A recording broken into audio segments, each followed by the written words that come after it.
the way the debt is viewed. Does that make some of the better issues, if you can call them that, at a stronger risk? Well, I think one of the things everybody's going to be looking carefully at the Detroit situation for, like us, is clarity. I think you're talking about the idea of secured versus unsecured debt. Correct. And because Detroit has so many different types of debt, unlimited tax GOs, limited tax GOs, pension obligation bonds, I think people are going to be looking very carefully at what the bankruptcy court does in determining which of these bonds will be impacted by bankruptcy and which of them won't. And we'll have to take a look and see what the ramifications are of that decision for other debt, let's say in the state of Michigan or nationwide, depending on how much we can say that this decision will create precedent.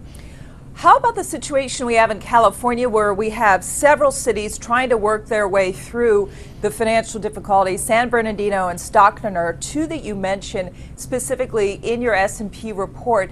Now, this treatment of pensions that the judge ruled upon, how will that impact those California cities in terms of a possible precedent being set?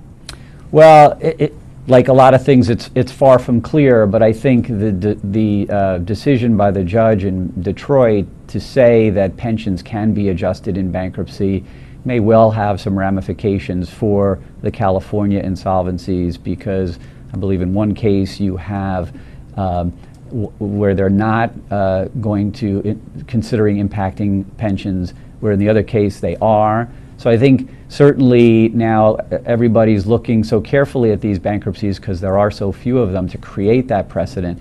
And I'm sure if you're a debt holder in the municipality that is considering not impacting pensioners, then you have to get into this whole decision like we're talking about now. You know, for the next step in Detroit, it's to create this plan of adjustment, which the bankruptcy court has to sign off on, and the bankruptcy court has to find that to be fair and equitable. So now I think if bondholders may well make an argument that, well, if the pensioners are made whole but the bondholders are given a severe haircut, is that fair and equitable?